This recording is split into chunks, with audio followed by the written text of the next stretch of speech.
পশ্চিমবঙ্গের মুখ্যমন্ত্রী হিসেবে আজ শপথ নেবেন বিজেপি নেতা শুভেন্দু অধিকারী।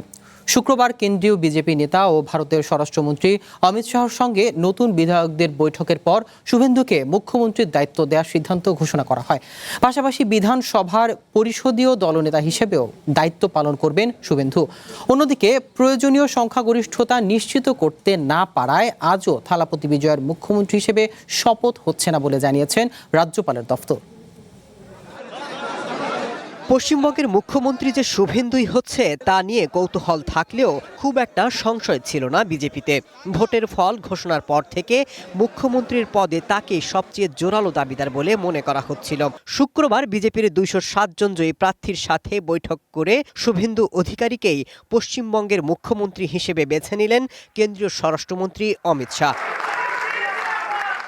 এবারের বিধানসভা নির্বাচনে নন্দীগ্রাম এবং ভবানীপুরে মমতার বিরুদ্ধে লড়েছেন শুভেন্দু। ভবানীপুরে মমতাকে তিনি হারিয়েছেন 15,000-এর বেশি ভোটে। মুখ্যমন্ত্রীর পাশাপাশি বিধানসভার পরিষদীয় দলনেতা হিসেবেও দায়িত্ব পালন করবেন শুভেন্দু। শপথ গ্রহণ অনুষ্ঠানে ভারতের প্রধানমন্ত্রী নরেন্দ্র মোদীর উপস্থিত থাকারও কথা রয়েছে।